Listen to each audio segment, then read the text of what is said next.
اور اگر اشارے سے بھی نہیں پڑھ سکتے، بعد میں ہوش آیا، بعد میں صحت کی طرف لوٹ آیا اور پھر اللہ رب العزت نے اس کو صحت عطا فرمائی، تو بیماری کے ایام میں جتنے نمازیں چھوٹی ہے ان نمازوں کی قضا کرنا ضروری ہے۔ بعض لوگ ہوتے ہیں 8-8 دن 10-10 دن ICU میں چلے جاتے ہیں یا ہاسپٹلائز ہو جاتے ہیں، ڈاکٹروں کی نگرانی میں ہوتے، تو حالانکہ اس وقت میں پڑھنا چاہے تو پڑھ سکتے ہیں، ہاسپٹلوں میں اچھا خاصا پانی کا انتظام ہوتا ہے، وضو کر لے، وضو کرنے کے بعد بیٹھ کے نماز پڑھے بیڈ پہ، اگر نماز کے پڑھنے کا اگر کوئی اچھا خاصا انتظام نہیں ہے تو بیڈ پہ بیٹھ کے نماز پڑھے، لیکن نماز پڑھنا چاہیے۔ جگہ جگہ پہ ہم قبلہ نما کے ذریعے سے معلوم کر سکتے ہیں کہ ہمارا قبلہ کدھر ہے، رخ کس طرف کر کے ہم کو نماز پڑھنی ہے، اتنے ساری سہولتیں ہیں، اس کا فائدہ اٹھانا چاہیے۔ ایسے نمازیں پھر اللہ کو بڑی پسند آتی ہیں کہ بندہ تکلیف میں ہے، بیماری میں ہے، لیکن اس کے باوجود مجھ کو یاد کر رہا ہے، اس کے باوجود وہ نمازوں کا اہتمام کر رہا ہے، نمازوں کا کیا کر رہا ہے؟ اہتمام ہونا چاہیے۔ اللہ کے رسول صلی اللہ علیہ وسلم جو ہے نا آخری ایام میں چل رہے ہیں، بیماری اور موت کے وقت، موت سے پہلے پہلے، انتقال سے پہلے پہلے جو بیماری تھے ان ایام میں چل رہے ہیں، اٹھا نہیں جا رہا ہے، چلا نہیں جا رہا ہے۔ 2 صحابی کو بلایا گیا، حضرت علی رضی اللہ عنہ اور حضرت عباس رضی اللہ، 2 صحابی کو بلا کے ان کے کندھوں پہ سہارا دے کر اللہ کے رسول صلی اللہ علیہ وسلم مسجد میں تشریف لائے اور نماز ادا کر کے چلے گئے۔ ایسی بیماری تو ہم پر کبھی نہیں آئی، اس کے باوجود تھوڑے تھوڑے عذر پر ہم نماز چھوڑ دیتے، اللہ ہماری حفاظت فرمائے۔ یہ نہیں ہونا چاہیے۔ یہ عبادات میں سب سے اہم عبادت ہے نماز۔ عبادات میں سب سے اہم نماز کون سی ہے؟ بولے کون سی افضل عبادت ہے؟ نماز۔ کل قیامت کے دن سب سے پہلے عبادات میں، حقوق اللہ میں جس عبادت کا سوال کیا جائے گا وہ کون سی عبادت ہے؟ نماز ہے۔ ہلکا نہیں سمجھے اس کو۔ اگر نماز اگر کسی کو معاف ہوتی نا، عذر اگر کوئی پیش کرتا، تو حضرت امام حسین رضی اللہ عنہ کربلا کے میدان میں نماز چھوڑتے اور اللہ کے سامنے عذر پیش کر سکتے تھے۔ دشمنوں کا نرغہ سامنے ہے، لشکر سامنے ہے، تیر برسا رہا ہے، تلوار چلا رہا ہے اور تعداد یہاں تھوڑی ہے، جان جانے کو ہے، نماز کا وقت ہوا، زہیر سے فرمایا کہ جا کر اجازت لو، نماز کا وقت ہوا، جنگ روک دیجئے، ہم کو نماز پڑھنی ہے، تم بھی مسلمان ہیں، تم بھی نماز پڑھ لو۔ شمر نے کہا ہم تم کو نماز پڑھنے کی اجازت نہیں دیتے، جنگ نہیں بند ہوں گی۔ حضرت حسین رضی اللہ عنہ نے فرمایا کہ ٹھیک ہے، نماز تو چھوٹ نہیں سکتی۔ لشکر کے 2 حصے بنا دیے، ایک حصے کو دشمن کے سامنے کر دیا اور ایک حصہ نماز کے لیے کھڑا ہو گیا۔ موت سر پہ ہے، موت کہاں ہے؟ اب یقین ہے کہ مرنا ہے، یقین ہے کہ مرنا طے ہے۔ نماز کا وقت ہوا تب بھی نماز بولے نا نہیں چھوٹ رہی ہے۔ تھوڑی سی ٹھنڈی پہ نماز چھوٹ جاتی ہے، سفر پہ نمازیں چھوٹ جاتی ہے۔ بس والے ٹرین میں جب سفر کرتے، بس کے اندر بس والے، ٹرین میں ٹرین والے جب سفر کرتے ہیں، ایسا سمجھتے ہیں کہ ہم پر نماز معاف ہے۔ ہر حال میں نماز کیا ہے؟ بولے فرض ہے، پڑھنا ضروری ہے۔ اسی لیے تو سفر میں حالات سازگار نہیں رہتے، اسی لیے اللہ نے 4 رکعت والی نماز کو 2 رکعت بنا دیے، اور اس کے اندر بھی ثنا سنت ہے۔ اگر ٹائم اتنا ہے، مثال کے طور پر ٹرین سامنے کھڑی ہے اور 3 منٹ کے لیے ٹرین کھڑی، 3 منٹ کے لیے 4 منٹ ٹرین ٹھہرائی گئی ہے، پہلے سے وضو کر کے ریڈی رہیں۔ جیسے ہی ٹرین ٹھہریں گی اسی وقت مصلی بچھائے یا رومال بچھا دے یا چادر وغیرہ جو اپنے ساتھ میں سفر میں لی ہے لے کر جائے ساتھ میں۔ ایمان والا ہوش باش ہوتا ہے، ہر چیز کو احتیاط کے ساتھ، سمجھداری کے ساتھ استعمال کرتا ہے، پہلے سے تیاری کرتا ہے۔ یہ تیاری سفر کی نہیں، یہ آخرت کی تیاری ہے۔ کھانے کی چیزیں ساتھ میں لے لیتے ہیں نا، توشہ وغیرہ لے لیتے ہیں نا، تو اسی طرح ایک چھوٹا سا پتلا سا بڑا رومال ساتھ میں دبا دے، ہر جگہ کام آئے گا۔ جیسے ہی ٹرین رکیں گی بچھا دو اس کو، ثنا سنتیں چھوڑ دو، 3 مرتبہ تسبیح 1 مرتبہ پڑھ لو، سبحان ربی العظیم، سبحان ربی الاعلی 1 مرتبہ پڑھ لو، التحیات تشہد پڑھ کے سلام پھیر دو، کتنے منٹ میں نماز ہو جائیں گی؟ مختصر سی نماز۔ شریعت بڑی آسان ہے، لیکن آپ کرنے کی کوشش کریں، اللہ راستے روکیں گے، اللہ آپ کے لیے راستے کھولیں گے۔ ہم کرنا ہی نہیں چاہتے ہیں، اب تو حالات نہیں ہے، پانی نہیں ہے، پتہ نہیں، پانی نہیں، تلاش کرو، اللہ آپ کے لیے کنویں کھدوائیں گے، چشمے جاری کروائیں گے اللہ رب العزت آپ کے لیے، لیکن آپ آگے تو بڑھو، اس طرح سے حضرت یوسف علیہ السلام آگے بڑے، دروازے کھلتے گئے، بڑے تب تو کھلتے گئے نا، آپ آگے بڑھو اللہ راستے کھلتے جائیں گے۔ تو یہاں پر جس نماز کا تذکرہ ہے نمازیوں کا، وہ کون سی نماز ہے؟ پابندی کے ساتھ نماز پڑھنے والے۔ اب اس مجمع میں جتنے بیٹھے آج ارادہ کریں انشاءاللہ ہم 5 وقت کی نماز موت تک پابندی سے پڑھیں گے۔ کتنے وقت کی؟ پابندی کے ساتھ۔ کب تک؟ موت تک انشاءاللہ، چاہے نیند آئے، چاہے ٹھنڈی آئے یا بارش آ جائے، انشاءاللہ مجھے اللہ کے سامنے کھڑا ہونے سے کوئی نہیں روکے گا۔ بیوی کو اٹھائے، پیار محبت کے ساتھ اٹھائے، چلے اللہ کے سامنے کھڑے ہوتے۔ ہر گھر میں مسائل ہے، کوئی بیماری سے پریشان ہے، کوئی مال و دولت سے پریشان ہے، کوئی کرائے سے پریشان ہے، کوئی قرض سے پریشان ہے۔ ہر کسی کے زندگی میں اپنے اپنے مسائل ہے، کسی کا نکاح نہیں ہو رہا ہے، اپنے اپنے مسائل ہے۔ اٹھیں، اللہ کے سامنے مصلی بچھائیں، وضو کر کے اللہ کے سامنے گڑ گڑائیں، اے اللہ، مسئلے کو حل کرنے والے کون ہیں؟ مشکل کشا کس کی ذات ہے؟ اللہ کی ذات ہے۔ ٹھنڈی کے موسم میں، رات کے اندھیرے میں، جب ساری دنیا سوئی ہوئی ہو، ایسے وقت میں مصلی بچھا کے جب اللہ کے سامنے تم ہاتھ اٹھا کے گڑ گڑا کے دو آنسو بہا کے اللہ سے دعا مانگیں گے، سوچو اللہ دعا قبول نہیں کریں گے، پھر ہمارے مسئلے حل نہیں ہوں گے۔ اسی وقت دل کے اندر ایک اطمینان کی کیفیت پیدا ہو جاتی ہے۔ اب پورا بوجھ ڈال دیا میں نے، دربار میں چھوڑ دیا، اب مجھے کوئی ٹینشن نہیں۔ یقین بھی ہونا چاہیے۔ کیا ہونا چاہیے؟ میسور میں میری جماعت چل رہی تھی 2014 کے اینڈ میں، چلے کی جماعت تھی، رمضان چل رہا تھا، تو ایک ساتھی سے ہماری ملاقات ہوئی اور بڑی گہری ملاقات ہو گئی۔ پورے 40 دن ہمارے ساتھ میں چلتے رہے، وہ سونے کے لیے اور کھانے کے لیے گھر پہ جاتے تھے، باقی کا پورا وقت ہمارے ساتھ میں گزارتے تھے۔ اکمل بھائی ان کا نام تھا، ہے آج بھی زندہ ہے، اللہ ان کی عمر میں برکت عطا فرمائے۔ دعوت کے کام سے جڑے ہوئے تھے، مضبوط ساتھی تھے۔ حالت کے اعتبار سے غریب تھے، گوشت کی بوٹیوں کو تل کے بیچتے تھے اور پورا وقت مسجد میں دیتے تھے۔ ایک دفعہ ایسے ہی بیٹھے ہوئے تھے، کہا میرا حج کو جانے کا ارادہ ہے اور وہ گھر بھی بننے کا ہے، گھر کو بھی باندھنا ہے۔ کہا کہ پھر حج کو جانا ہے، گھر بھی باندھنا ہے، اور حالات تو ایسے، سائیکل چلاتے، سائیکل پر ہی آتے تھے مسجد میں، ہمارے جہاں جہاں جماعت ہوتی تھی سائیکل پہ آتے تھے۔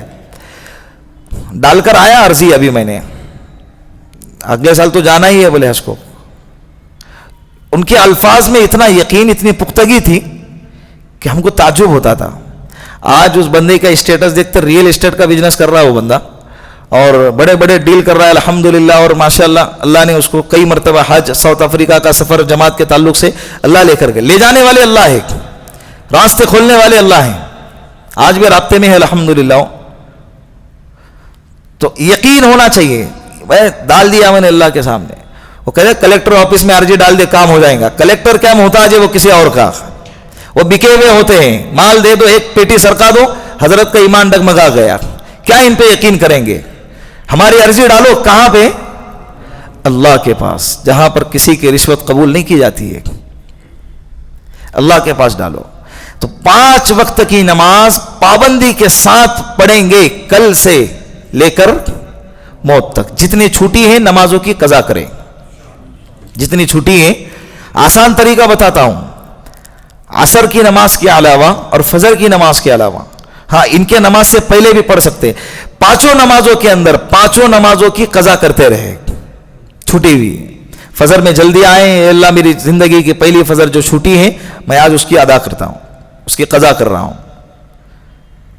2 رکعت کالم کے پیچھے پڑھ لیجئے قضا، پھر آ کے جماعت میں شریک ہو جائیے، پھر جماعت کی 2 رکعت بھی ادا ہو گئی، پچھلی 2 رکعت بھی کیا ہو گئی؟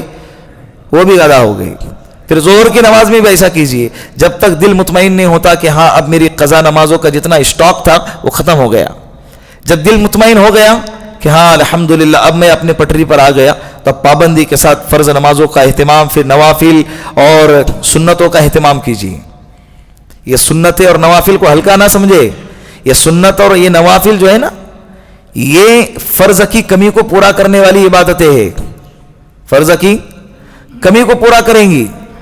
دیکھیں گے فرائض کے اندر، ہمارے فرائض کا حال تو ہم کو معلوم ہے، اس میں اگر کچھ کمی بیشی ہوں گی تو نوافل کو دیکھا جائے گا، پھر نوافل کو اس کے ساتھ میں جوڑ کے اس کی کمی کو پورا کر کے اللہ کہیں گے چل آگے سرکاؤ اس کو.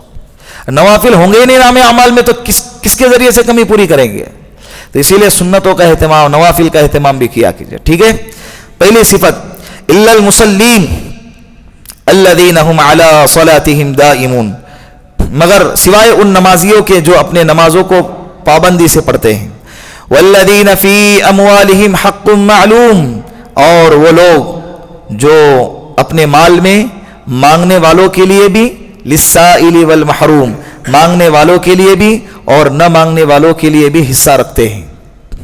مانگنے والوں کا بھی خیال رکھتے ہیں، والمحروم، نہیں مانگنے کی وجہ سے، شرم اور غیرت کی وجہ سے وہ نہیں مانگتے کسی کو، تو جس کی وجہ سے وہ مال سے محروم رکھتے ہیں، ایسے لوگوں کو قرآن نے محروم کہا ہے. تو ایسے لوگوں کا بھی بعض لوگوں کی صفت ہوتی ہے مالداروں کی، اللہ وہ بڑے خوش نصیب ہوتے ہیں جو تلاش کر کے، پوچھ کے، پانچ کے، تحقیق کر کے، معلوم کر کے ان کے گھروں تک ان کے حق کو پہنچا دیتے ہیں خفیہ طریقے سے کہ اللہ جانتا ہے اور یہ بندہ جانتا ہے. اللہ کو ایسے بندے بڑے پسند ہے، ایسے بندے بڑے پسند ہیں. حضرت زین العابدین رحمت اللہ علیہ کا جب انتقال ہوا تو پتا چلا کہ 100 گھر ان کے رحم و کرم پہ چلتے تھے. کتنے گھر؟ 100 گھروں کے چولہے ان کے رحم و کرم پر سلکتے تھے. ان کے جانے کے بعد یہ راز کھل گیا. جانے تو کچھ عبادتیں اپنی زندگی میں ایسے رکھو کہ جس کے رازدار کون ہو؟ صرف اللہ ہو. کچھ عبادتیں کرو ایسی. وہ ایک گار میں 3 بندے پھنسے تھے نا، موت کے علاوہ کچھ نظر نہیں آ رہا تھا، تو تینوں نے آپس میں مشورہ کیا کہ بھائی ہم ایک ایسی عبادت جو صرف اللہ کے لیے کی ہے، اللہ کو اس کا واسطہ دیتے ہیں اور چھوٹ جاتے ہیں. اللہ یہ گار پہ چٹان آ کے بیٹھ گئی تھی تو اللہ یہ گار کو ہٹا دیں گے. تو تینوں نے اپنی اپنی ایک عبادت کا تذکرہ، ایک نیکی کا تذکرہ اللہ کے سامنے کیا. اللہ نے گار سے اس چٹان کو ہٹا دیا اور وہ بچ گئے. تو ایسے ہو نا، تو آنکھ بند کر کے تنہائی میں اپنے زندگی کا جائزہ لے. اللہ کوئی تو کام ہوگا ایسا، تو ایسی عبادتیں کریں کہ جس کا راز کس کو معلوم ہو؟ صرف اللہ کو معلوم ہو. تو وہ لوگ جو اپنے مالوں میں حق رکھتے ہیں، ان لوگوں کا جو مانگتے ہیں اور ان لوگوں کا بھی جو نہیں مانگتے. ایک ترجمہ تو اس کا یہ، وہ لوگ فرائض زکوٰۃ، صدقے فریضہ اور صدقے نافلہ دونوں ادا کرتے ہیں. دوسرا ترجمہ مفتی صحیح صاحب نے کیا فرمایا کہ یہ وہ لوگ ہیں جو صدقے فریضہ، فرض والا صدقہ یعنی زکوٰۃ، صدقے مفروضہ، صدقے فریضہ اور صدقے نافلہ دونوں ادا کرتے ہیں. اور ایک بات میں ہمیشہ کہتا رہتا ہوں، انفق ينفق علیہ، جو مال خرچ کرتا ہے اللہ کی قسم وہ مال اللہ کبھی اس پر کم نہیں ہونے دیتے. جو مال خرچ کرتا ہے اس پر خرچ کیا جاتا ہے اپنی حیثیت کے مطابق. تمہیں کون کہہ رہا ہے 1 لاکھ روپے لٹاؤ؟ تمہیں کون کہہ رہا ہے 20-30 ہزار روپے لٹاؤ؟ 10 روپے تو دے سکتے ہیں نا.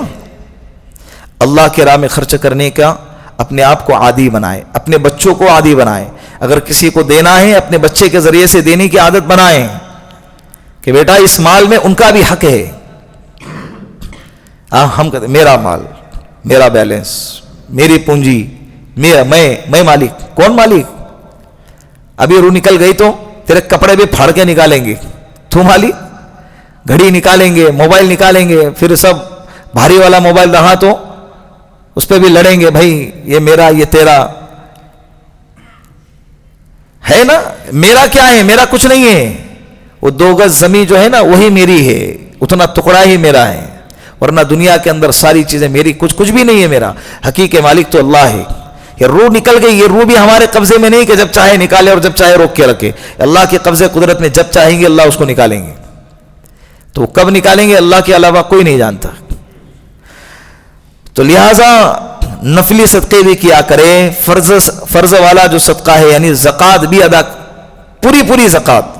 یہ نہیں کہ اگر 10,000 زکوٰۃ بنتی ہے 5,000 دے کے میں نے زکوٰۃ دے دی، ابھی بھی فرض ادا باقی ہے. ظہر کی 4 رکعت ہے تو 2 رکعت پہ سلام پھیرا اور کہتا ہے میں نے ظہر پڑھ لی. نہیں، ابھی 2 رکعت اور باقی ہے، ابھی اور 2 رکعت باقی. تیسرے نمبر پہ والذین یصدقون بیوم الدین، وہ لوگ جو قیامت کے دن کی تصدیق کرتے ہیں. یصدقون بیوم الدین، بیوم الدین الحمدللہ رب العالمین الرحمن الرحیم مالک یوم الدین. مالک یوم الدین یعنی روزے جزا کا مالک. تو اسی طرح بیوم الدین قیامت کے دن کی تصدیق کرتے ہیں. قیامت کے دن کی تصدیق کرنے والے بنو. کیا بنو؟ قیامت کے دن کی تصدیق کرنے والے بنو، قیامت پر ایمان لانے والے بنو. بار بار اللہ قیامت کا تصور دلاتے ہیں، اس لیے کہ وہ حقیقت ہے نا، اس لیے کہ وہ کیا ہے؟ بولے وہ حقیقت ہے، اس سے کوئی چھوٹ نہیں سکتا، یہ بالکل حقیقت ہے. قیامت قائم ہونا یہ طے شدہ چیز ہے، دوبارہ اللہ کے سامنے کھڑے ہونا یہ طے شدہ چیز ہے. تو تیسرے نمبر پر وہ لوگ جو قیامت کی تصدیق کرتے ہیں. والذین هم من عذاب ربهم مشفقون، اور وہ لوگ جو اپنے رب کے، جو ان کے رب کے عذاب سے ڈرنے والے ہیں. ان کے رب کے عذاب سے کیا کرنے والے؟ مشفقون، ڈرنے والے. ہم ڈرنے والے نہیں ہیں، زبان سے کہتے ہم اللہ سے ڈرتے ہیں. اگر ڈرتے تو گناہ نہ کرتے، ڈرتے تو زبان سے جھوٹ نہ بولتے، ڈرتے تو آنکھوں سے غلط نہ دیکھتے، ڈرتے تو کانوں سے گانے نہ سنتے، ڈرتے تو ہاتھوں کے ذریعے سے غلط کام نہ کرتے، کسی کو تکلیف نہ دیتے، ڈرتے تو یہ قدم اللہ کے حکم کے خلاف کبھی نہ اٹھتا. اللہ تعریف کر رہے ان لوگوں کے جو اللہ سے بولو ڈرنے والے ہیں. وہ لوگ جو اپنے رب کے عذاب سے ڈرنے والے ہیں، اپنے رب کے عذاب سے ڈرنے والے. سگنل پہ کھڑے ہوتے ہیں، بعض لوگ ڈر کے مارے رک جاتے ہیں. ڈر ہے جو ان کو سگنل توڑنے سے روک رہا ہے، ڈر ہے جرم کرنے سے روک رہا ہے. تو ایک قانون کا ڈر ہے کہ بھئی وہ سگنل CCTV کیمرہ ہم کو دیکھ رہی ہے، کہ ہم کو یقین نہیں کہ اللہ ہم کو دیکھ رہا ہے. بولے نا، وہ ایک استاد نے طالب علم کو مرغی دے دی، مرغیاں، کہا کہ اس کو ایسی جگہ جا کر ذبح کرو کہ جس کو کوئی نہ دیکھے. میں جو ایسی جگہ جا کر ذبح کریں گا جس کو کوئی نہ دیکھے تو اس کو میں انعام دوں گا. سب بچے گئے اور دوبارہ آ گئے تھوڑی دیر کے بعد. سب نے ذبح کر کر آئے تھے، ایک تھا جس نے مرغی زندہ ہی لے کر آیا. استاد جی نے سب سے پوچھا کہ بھائی تم نے کہا کیا؟ کہا کہ میں نے دیوار کے پیچھے، مجھے کسی نے نہیں دیکھا، میں نے اپنے گھر کے باتھ روم میں، مجھے کسی نے نہیں دیکھا، اور میں نے گھر کے اندر دروازہ لگا کے کہ میرے گھر میں کوئی نہیں تھا، میرے گھر کے چھت کے اوپر مجھے کوئی دیکھنے والا نہیں تھا، وہاں ذبح کیا. جس نے زندہ لایا تھا اس سے پوچھا کہ بھائی تو نے کیوں ذبح نہیں کیا؟ کہا کہ میں جہاں بھی جاتا ہوں اللہ مجھے دیکھتے ہیں، میں کیسے ذبح کروں، میں اسے کیسے ذبح کروں؟ تم نے تو شرط لگائی تھی کہ ایسی جگہ جا کے اس کو ذبح کرنا جہاں پر کوئی نہ دیکھے. تو مجھے ایسی کوئی جگہ ہی نہیں ملی کہ جہاں پر جاؤں اور اللہ مجھے نہ دیکھے. ہوا معاکم اینما کنتم، ہوا معاکم اینما کنتم، ہوا معاکم وہ تمہارے ساتھ ہوتا ہے، اینما کنتم جہاں کہیں تم جاتے ہو، جہاں کہیں تم جاتے ہو وہ تمہارے بولو نا ساتھ ہوتا ہے. اللہ کہہ رہے کہ میں تمہارے شاہ رخ سے بھی زیادہ قریب ہوں، شاہ رخ سے بھی زیادہ قریب. تو لہذا اللہ رب العزت سے ڈر دل میں پیدا کرے. ہم گناہ سے نہیں بچتے نا، یہ اس بات کی علامت ہے کہ ہم اللہ کو نہیں ڈرتے. اللہ یہاں پر اللہ سے ڈرنے والوں کا تذکرہ کر رہے. تو یہ صفت بھی گویا کہ ہمارے اندر کم پائی گئی. 4 لوگ محفل میں بیٹھے 5ویں کی برائی کر رہے. ڈر 5ویں کا ہے، اگر وہ محفل میں ہوتا تو اس کی برائی کرتے نہیں کرتے. لیکن ڈر کس سے نہیں رہے؟ اللہ سے. تو گویا کہ ہم اللہ کو نہیں ڈرتے، یہ مانو، اس بات کو ماننا پڑے گا کہ ہم اللہ کو نہیں ڈرتے. حالانکہ ڈرنا چاہیے، اللہ کو ڈریں گے تبھی تو گناہ سے بچیں گے. والذین یصدقون بیوم الدین والذین هم من عذاب ربهم مشفقون ان عذاب ربهم غیر مأمون. بے شک ان کے رب کا عذاب بے خوف نہیں ہے، بے خوف نہیں ہے، خوف والا ہے اللہ کا عذاب. اللہ کا عذاب کیسا ہے؟ بے خوف نہیں ہے، خوف والا ہے. کبھی کسی کو کسی کے بارے میں ڈرا کے دھمکی دیتے نا، میں اس کو بولوں گا ہے بول، میں ڈرتا تھوڑی اس سے. وہ کیا کرتا ہے؟ 2 باتیں کان کھینچتا ہے اور چھوڑ دیتا ہے. تو یہ کان کھینچنے والا عذاب اس کو ہلکا لگ رہا ہے تو اس کو خوف نہیں ہے. جب کسی بڑے کا حوالہ دے کر اس کو ڈرایا جاتا تو اللہ کہہ رہے کہ اللہ کا عذاب بے خوف نہیں ہے, بہت خطرناک عذاب ہے, ڈرنے کی چیز ہے. اللہ کا عذاب کس کی چیز ہے؟ خوف کھانے کی چیز ہے. جب وہ آئے گا نا بہت بھیانک, اس سے زیادہ بھیانک دنیا میں کوئی اور چیز نہیں ہوں گی. لیکن اللہ رب العزت نے اس دنیا کو اللہ نے عذاب کی اور جزا کی دنیا نہیں بنائی ہے. اسی لیے سب چل رہا ہے. سب کو لگتا ہے کہ یار دیکھو وہ بھی تو رہ رہے, گناہ کر رہے, کفر کر رہے, پھر بھی تو جی رہے, بلکہ اچھی طرح سے جی رہے. جتنا مال ان کے پاس ہے ہمارے پاس نظر نہیں آتا. یہ دنیا جزا سزا کی دنیا نہیں ہے, یہ دار العمل ہے. کیا ہے یہ؟ دار العمل ہے. والذین هم لفروجهم حافظون الا على ازواجهم او ما ملكت ايمانهم فانهم غير ملومين فمن ابتغى وراء ذلك فاولئك هم العادون. یہ 3 آیتوں کا ربط ایک ساتھ ہے. وہ لوگ جو اپنے شرمگاہوں کی حفاظت کرتے ہیں. اللہ تعریف کر رہے ان لوگوں کی جو اپنے شرمگاہوں کی کیا کرتے ہیں؟ بولے حفاظت کرتے. مرد عورت دونوں اس میں آ گئے. الا علی ازواجہم, مگر سوائے اپنے شرمگاہوں کا استعمال سوائے بیویاں اور باندیاں, اس کے علاوہ کئی اور نہیں کرتے. بیویوں اور باندیوں شہوت نفسانی خواہشات کو پورا کرنے کا جو مصرف ہے, جائز طریقہ, اللہ رب العزت نے اس آیت کریمہ میں بتا دیا کہ 2 چیزیں ہیں جہاں پر تم اپنی خواہش کو جائز طریقے پر پورا کر سکتے ہیں. وہ ہے بیویاں اور باندیاں. اب باندیوں کا زمانہ نہیں ہے, لہذا اب کیا بچی؟ بیوی نہیں, بیویاں. آواز زور سے نکل رہی ہے. ازواج کا تذکرہ کیا ہے. کس کا؟ ازواج. جمع کا صیغہ ہے. جمع کے معنی بیویاں, ایک سے زیادہ ہوں اس کو کہتے بیویاں.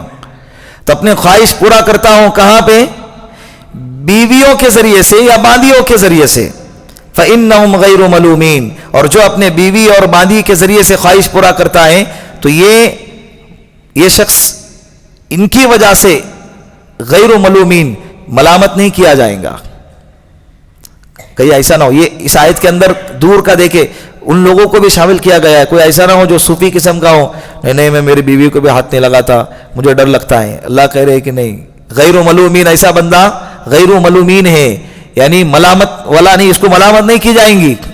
یہ تو جائز طریقہ ہے, یہ حلال طریقہ ہے, یہ کرنا پڑے گا. اب یہاں دیکھیں, یہاں سے اللہ رب العزت کے آیت سے بہت ساری باتیں کھل کے سامنے آتی ہے کہ وہ راستے حرام ہیں. فَمَنِ ابْتَغَى وَرَاءَ ذَلِكَ, ان 2 کے علاوہ اگر کوئی کسی تیسری جگہ کو تلاش کرنے کی کوشش کرے گا, تیسری جگہ میں بے نکاح عورت سے زنا کر رہا ہے, وہ حرام ہے.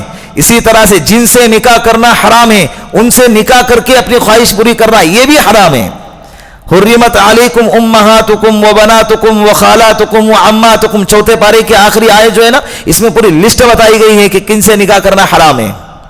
اگر ان سے نکاح کرتا ہے, بعض لوگ میڈیا کے اندر یہ ہوا چلاتے اور اسلام پر یہ اعتراض اور کیچڑ اچھالتے ہیں کہ دیکھو مسلمانوں اور اسلام کے اندر سگے بہنوں کے ساتھ نکاح کرنا جائز ہے. بالکل جائز نہیں ہے, حرام ہے. سگے بہنوں کے ساتھ اسلام میں نکاح کرنا بولو حرام ہے, بلکہ 2 سگی بہنوں کو ایک نکاح میں جمع کرنا بھی حرام ہے. میری گھر والی ہے, اب اس کی جو سگی بہن ہے, دونوں کو اکٹھا ایک ساتھ نکاح میں جمع کرنا بھی بولو جمع بین الاختین, جس کو تعبیر کرتے ہیں جمع بین الاختین, 2 بہنوں کو اکٹھا نکاح میں جمع کرنا یہ حرام. اسلام پر اعتراض کرتے ہو. اور رہی بات چچا کی لڑکی, خالہ کی لڑکی, وہ بہنیں نہیں ہیں, سگی بہنیں نہیں ہیں, چچیری, بیچ میں چچا کا واسطہ لگ رہا ہے, بیچ میں خالہ کا واسطہ لگ رہا ہے. یہ واسطوں سے بہنیں ہو رہی ہے. کس سے بہنیں ہو رہی ہے؟ واسطوں سے بہنیں ہو رہی ہے. اور شریعت نے پھر اس کا جذبات جو سگی بہنوں کے ساتھ ہوتے ہیں, جو فیلنگ سگی بہنوں کے ساتھ ہوتی ہیں, وہ چچیری اور خالاؤں کی بہنوں کے ساتھ نہیں ہوتی ہیں. اس لیے شریعت نے پھر صحیح طریقہ اور حلال راستہ بتا دیا کہ نکاح کرو. کیا کرو؟ نکاح کرو. تو ان عورتوں سے نکاح کرنا کہ جس سے نکاح کرنے کو شریعت نے منع کیا ہے, اور پھر اپنی خواہش پورا کرنا یہ بھی حرام ہے. سمجھ رہے؟ ایک دوسرا اپنے ہاتھوں کے ذریعے سے اپنی خواہش کو پورا کرنا یہ بھی حرام ہے. اکثر فقہاء کرام نے مستزنی کو استمنا بالید، ہستمتن جس کو کہتے ہیں، یہ اکثر فقہاء کرام نے اس آیت کو سامنے رکھتے ہوئے حرام کا فتویٰ لگایا ہے. بعض لوگ یہ والا شوشہ چھوڑ کر کہ بھئی زنا کا خطرہ ہے تو لہٰذا یہ کرنا جائز ہے. بالکل جائز نہیں ہے. زنا کا خطرہ ہے نکاح کر لے، پھر خطرہ ہے دوسرا کر لے، پھر خطرہ ہے تیسرا کر لے، پھر خطرہ ہے چوتھا نکاح کر لے. شریعت نے مزاج کو دیکھتے ہوئے 4 کی اجازت دی ہے. مزاج کو دیکھتے ہوئے 4 کی اجازت عطا فرمائی ہے. لیکن اپنے ہاتھوں سے شہوت پوری کرنا جائز نہیں، حرام ہے. حضرت سعید ابن جبیر رحمت اللہ علیہ فرماتے ہیں کہ پچھلے قوموں پر اللہ رب العزت نے عذاب نازل فرمایا جو اپنے ہاتھوں سے زنا کرتے تھے، اپنے ہاتھوں سے خواہش پوری کرتے تھے. ایک روایت میں کل قیامت کے دن بعض لوگوں کے ہاتھ حاملہ ہوں گے. اللہ کہیں گے کہ تم اس کے اندر روح پھونکو. جو اپنے یہ وہ لوگ ہوں گے جو اپنے ہاتھوں سے اپنے خواہش کو پورا کرتے تھے. یہ وہ لوگ ہوں گے. ایک روایت ہے تفسیر مظہری میں لکھا ہے، لیکن اس کے آگے لکھا ہے کہ روایت ضعیف ہے. اللہ کے رسول نے فرمایا ملعون من نکح یدہ، ایسا بندہ لعنتی ہے، ملعون ہے جو اپنے ہاتھوں سے نکاح کرے. کس سے نکاح کرے؟ ہاتھوں سے نکاح کرنے کا مطلب کہ اپنے ہاتھوں سے خواہش پوری کرے. یہ حرام ہے. جوانیاں اس سے برباد ہو جاتی ہے. وقت سے پہلے انسان بوڑھا ہو جاتا ہے. یہ باتیں اپنے جوان بچوں کو ماں باپ کو چاہیے، باپ کو چاہیے کہ سکھائیں. نہیں بیٹا ہے کیسی یہ باتیں کروں، شرمتے ہیں. دنیا کے ساری گالیاں سکھائیں گے اور دھوکہ دینا سکھائیں گے، جھوٹ سکھائیں گے، غلط بیانی سکھائیں گے اور دنیا کی چالاکیاں سکھائیں گے. لیکن جو سکھانا ہے حیا آتی ہے. حضرت کو کیا آتی ہے؟ بے حیائی نہ ہو اس لیے سکھانا ضروری ہے، بتانا وقت سے پہلے ضروری ہے کہ بیٹا یہ غلط کام ہے، اس سے جوانیاں برباد ہوتی ہیں، انسان کا دل مردہ ہو جاتا ہے. کیا ہو جاتا ہے؟ وقت سے پہلے انسان بوڑھا ہو جاتا ہے، پھر نماز میں دل نہیں لگتا. بہت سارے ہمارے نوجوانوں کا طبقہ ہے جو اس بیماری کا شکار ہے. باہر نکلے اس سے، توبہ کرے اللہ کے سامنے اور قسم کھائے کہ اس کے بعد انشاءاللہ کبھی نہیں کروں گا. یہ ماحول کے اندر یہ پیدا کرنا پڑے گا. یہ آیت کا مطلب ہے کہ اپنے ہاتھوں سے بھی اللہ والذین هم لفروجہم حافظون، جو اپنے شرمگاہوں کی حفاظت کرتے ہیں. تو شرمگاہوں کی حفاظت میں کیا آیا ہے؟ 2 لوگوں کے علاوہ سب آ گئے. وہ نکاح متعی اس میں آ گیا. کون سا نکاح؟ بولے نکاح متعا. کون سا نکاح؟ نکاح متعا، ٹیمپروری نکاح، 2 مہینے کے لیے، 4 مہینے کے لیے. یہ شیعہ کے اندر ہوتا ہے. یہ حرام ہے. اسلام میں نکاح متعا کا کوئی تصور نہیں ہے. شیعہ کے اندر اس نکاح کو بھی عبادت مانا گیا ہے. ایک وقت طے کر کے 3 مہینے تک میں تجھ سے نکاح کر رہا ہوں. یہ نکاح کوئی کھیل تھوڑی ہے. کسی کے جذبات کے ساتھ کھیلے 3 مہینے کے بعد پھر اس کو چھوڑ دے، اس شریعت اس کی اجازت نہیں دیتی. یہ بھی اس آیت کریمہ کے اندر داخل ہے کہ ایسا نکاح بھی جائز نہیں. اس کو بیوی مانا ہی نہیں ہے شریعت نے. ایسی عورت کو جو شرط کے ساتھ نکاح قرار دیا گیا ہو، ایسی عورت کو بیوی مانا ہی نہیں ہے.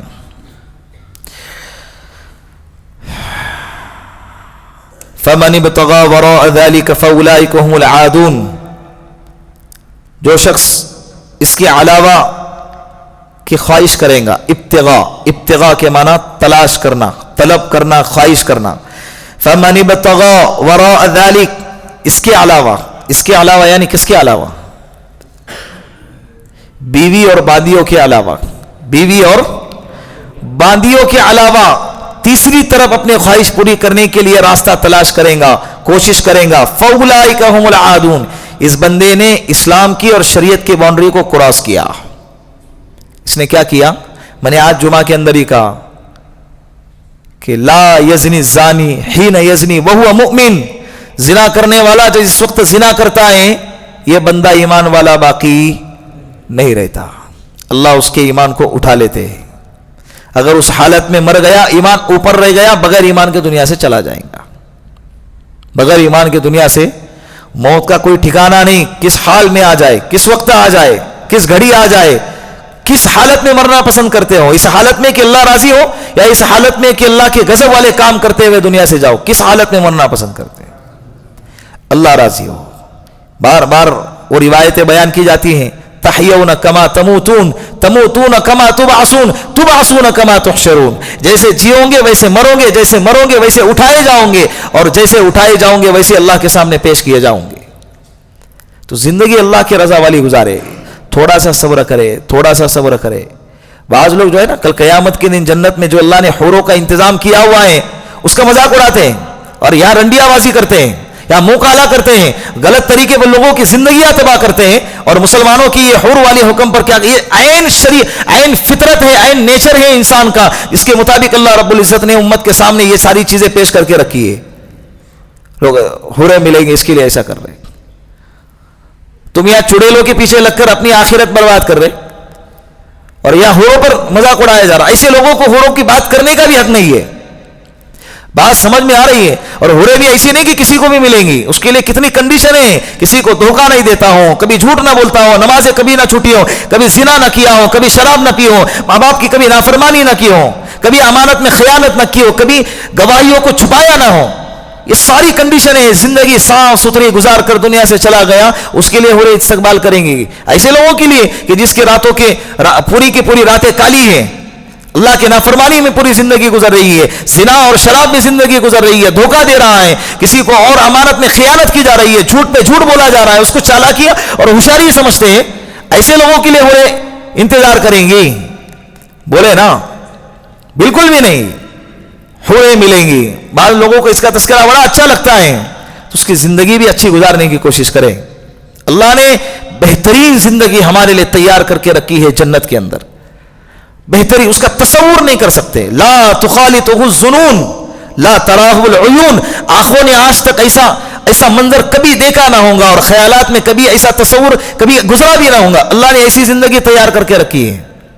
کیا تذکرہ کروں؟ جنت کا تذکرہ 12 قرآن کریم میں آتا ہے، پڑھے آپ اس کو، آپ کو پھر اس کے چاہت بڑھیں گی، وہاں جانے کی طلب بڑھیں گی، اس کی خواہش ہوں گی آپ کو، پھر ویسے آپ زندگی گزارنے کی کوشش کرو گے۔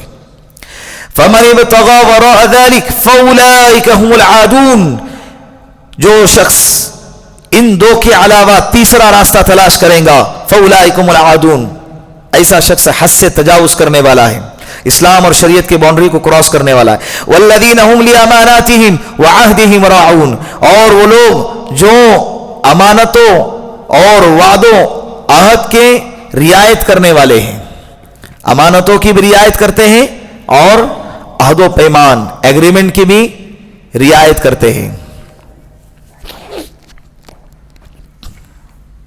امانات جمع کا صیغہ استعمال کیا ہے قرآن کریم میں۔ امانات، امانت صرف مال میں نے ان کے پاس 20,000 روپے دیا رکھنے کے لیے، بھائی میرے کو بعد میں دے دینا، صرف اس کا ہی نام امانت نہیں ہے، یہ آیت بتاتی ہے۔ امانات یہ لمبا مفہوم ہے۔ کون سا مفہوم ہے؟ لمبا مفہوم ہے۔ حقوق اللہ، یہ نماز آپ کے پاس امانت ہے، پوری ادا کرنا ضروری ہے۔ پورے مہینے کے روزے یہ امانتیں ہیں، مال دیا ہے حج کرنا یہ امانت ہے، مال دیا ہے زکوٰۃ دینا یہ امانت ہے۔ حقوق اللہ میں جتنے چیزیں آتی ہیں امانت ہیں، حقوق العباد میں جتنے چیزیں آتی ہیں، آپ لوگوں نے جن لوگوں کے ساتھ میں ایگریمنٹ کیا ہوا ہے کہ میں 8 مہینے 8 گھنٹے تک تمہارے ساتھ میں کام کروں گا، اگر وہ کام میں اگر وہ امانت داری کے ساتھ کام کیا تو یہ آیت کریمہ کا مصداق ہوگا، اگر اس کے اندر بھی ڈنڈی ماری وہ بھی امانت میں خیانت کرنے والا ہے۔ یہ نہیں کہ صرف مال کھا لیا تو یہ امانت میں خیانت کرنے والا۔ حقوق العباد، حقوق العباد، جن لوگوں کے ساتھ تم نے کوئی ایگریمنٹ کیا ہے یا کوئی ذمہ داری لی ہے، وہ امانت ہے آپ کے پاس، اس کے بول، اس کی چیزیں، اس کا مال، اس کا وقت، اس کا کام، اس کا ٹائم، یہ ہر چیز تمہارے پاس امانت ہے۔ وقت پر اس کا پورا کرنا ضروری ہے۔ فرض میں آتا ہے، کس میں آتا ہے؟ بولے، فرض میں آتا ہے۔ بہت سارے لوگ جو ہے نا کمپنیوں کے اندر ہیرا پھیری کرتے، کام کے اندر بھی مینیجر کو گھماتے ہیں، مالک کو چونا لگاتے ہیں۔ میں یہی کہا نا، کون دیکھ رہا ہے؟ اللہ دیکھ رہا ہے. یہ سوچ کر اگر اپنی امانت کا پاس و لحاظ رکھا. اللہ کے رسول نے فرمایا کہ منافق کی 3 علامتیں ہیں, اس میں سے ایک علامت یہ ہے کہ وہ امانت کے اندر خیانت کرتا ہے, اور کل قیامت کے دن منافق کا انجام بتا دیا کہ وہ جہنم میں جائیں گا. ان المنافقین فی الدرک الاسفل من النار, جہنم کے وہ بھی نچلے حصے میں. کہاں جائیں گا؟ نچلے حصے میں. تو عہد و پیمان, ایگریمنٹ سائن کیا ہوا ہے, زبان سے مکرنا نہیں ہے, جو بات طے کی ہے اس سے مکرنا نہیں ہے. یہ ایمان والے ہونے کی علامت ہے. یہ کس کی علامت ہے؟ ایمان والا ہونے کی علامت. والذین هم بشہاداتہم قائمون, اور وہ لوگ جو اپنے گواہیوں پر قائم رہتے ہیں. گواہیوں پر کیا رہتے ہیں؟ اب یہاں پر بھی شہادات کا لفظ استعمال کیا. شہادات کے معنی گواہیاں, شہادتن کے معنی گواہی.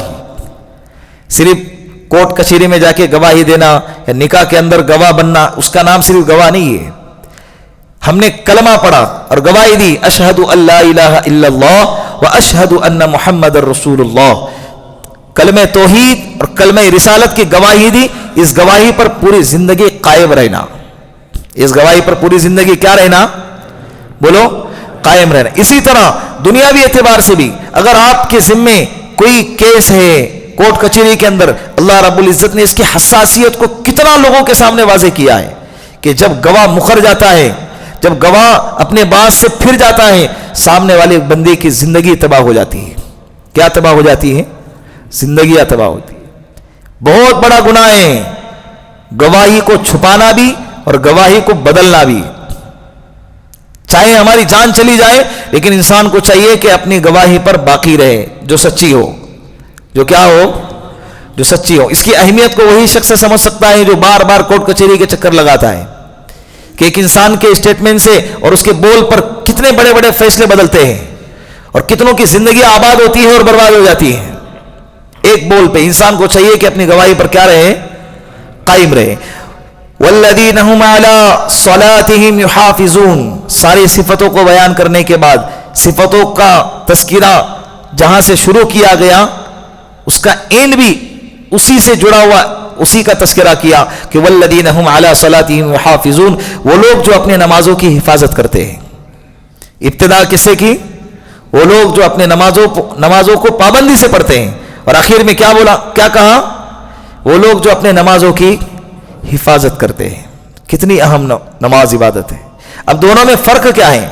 پہلی آیت کا مطلب یہ ہے کہ نمازوں کو پابندی سے پڑھنا, اور اس آیت کا مطلب یہ ہے کہ نماز کو خشوع کے ساتھ, خضوع کے ساتھ, وضو کا اور غسل کا اور پاکی کا ناپاکی کا بالکل اہتمام اور احتیاط کرتے ہوئے اچھی طرح وضو کیا ہو, 3 مرتبہ چہرہ دھویا ہو, 3 مرتبہ ہاتھ دھوئے ہو, پورے سر کا مسح کیا ہو, 3 مرتبہ پیر دھوئے ہوں, اور ذکر و اذکار کے ساتھ, دنیاوی بات چیت کے ساتھ نہیں, اور اطمینان سے مسجد آئے اور اللہ کے سامنے کھڑے رہے, اللہ اکبر, خشوع اور خضوع کے ساتھ مکمل نماز پڑھے, سنتوں کی رعایت کرتے ہوئے, اور دھیان بٹے گا, ادھر ادھر جائیں گا, اس کو بار بار نماز کے اندر لائے, اللہ کی طرف لائے کہ میں اللہ کے سامنے کھڑا ہوں, اور ساری تلاوتوں کی بہترین تلاوت, تجوید کی اور مخارج کا خیال کرتے ہوئے, اس کی رعایت کرتے ہوئے نماز کو پڑھیں. اس کو کہتے ہیں والذین هم علی صلاتہم یحافظون, جو نماز کی حفاظت کرنے والا ہو. جس کی حفاظت کرنے والا, بات سمجھ میں آ گئی؟ دونوں میں یہ فرق ہے. اولئک فی جنات مکرمون, جن لوگوں میں یہ صفتیں پائی جائیں گی یہ جنت میں مزے اڑائیں گے. میں اپنا ترجمہ کر رہا ہوں اپنے آسان لفظوں میں. فی جنات مکرمون, وہ جنت میں کیا کریں گے؟ مزے اڑائیں گے. لفظی ترجمہ اولئک فی جنات مکرمون, وہ جنت کے اندر عزتوں کے ساتھ ہوں گے. کس کے ساتھ ہوں گے؟ اللہ کرے کہ یہ ساری صفتیں ہمارے اندر پیدا فرمائے اور اسی صفتوں کے ساتھ دنیا سے جانا نصیب فرمائے. اللہ رب العزت ان باتوں پر عمل کر کر دوسروں تک پہنچانے کی توفیق عطا فرمائے. 2 اعلان ہیں جو سب جانتے ہیں کہ ہر سنیچر کو الحمدللہ مستورات کا اجتماع ہوتا ہے. اپنے اپنے مستورات کو بیگ نگر میں 3 بجے سے لے کر 4:30 بجے تک, ابھی تھوڑا وقت بڑھ گیا, عصر کی اذان تک بھیجنے کی کوشش کریں. تعلیم ہوتی ہے, مذاکرہ ہوتا ہے, دین کی باتیں سامنے آتی ہیں. بہت ساری مستورات دین سے کوری ہوتی ہے, جب جاتے ہیں تو سمجھ میں آتا ہے کہ ہاں بھائی پھر وہ جب آتی ہے نا عورتیں چپ نہیں بیٹھتی. ایک بات یاد رکھے, ہم تبھی مسجد میں سنیں گے اور گھر پہ جا کے وہی پرانی زندگی اپنی کہاں گئے تھے نہیں معلوم, ایسا لگتا ہے کہ پان کے ٹپری پر جا کر آئے. پہلے بھی جانے سے پہلے بھی چہرہ اترا ہوا تھا, جا کر آئے تب بھی چہرہ اترا ہوا ہے. تبدیلی ہمارے اندر نہیں آتی جلدی سے, لیکن عورتیں جب لیتی ہے نا فوراً اس کو فارورڈ کرنے کی کوشش کرتی ہے. بچوں میں, شوہر میں, اپنے گھر والوں میں تبدیلی آ جاتی ہے. تو لہٰذا اپنی عورت کو دیندار بنائے. اور دوسرا یہ ہے کہ ہفتے واری اجتماع ہوتا ہے اپنی مسجد میں سنیچر کے دن. ابھی سردی کا موسم ہے تو مغرب سے لے کے فجر تک, فجر کے بعد بھی بیان والا عمل ہوتا ہے. تو انشاءاللہ آئیں گے نا, اللہ عمل کی توفیق عطا فرمائے. بسم اللہ الرحمن الرحیم. اللہم انت السلام ومنک السلام تبارکت یا ذا الجلال والاکرام. اللہم صلی علی سیدنا محمد وآلہ الف الف مرہ. اللہم اعنی علی ذکرک وشکرک وحسن عبادتک یا حی یا قیوم برحمتک نستغیث. اللهم إنا ندعوك الله وندعوك الرحمن وندعوك البر الرحيم وندعوك بأسمائك الحسنى كلها ما علمنا منها وما لم نعلم كلها ما علمنا منها وما لم نعلم. جزا الله محمدا ما أهله صلى الله عليه وسلم. سبحان ربك رب العزة عما يصفون وسلام على المرسلين والحمد لله رب العالمين.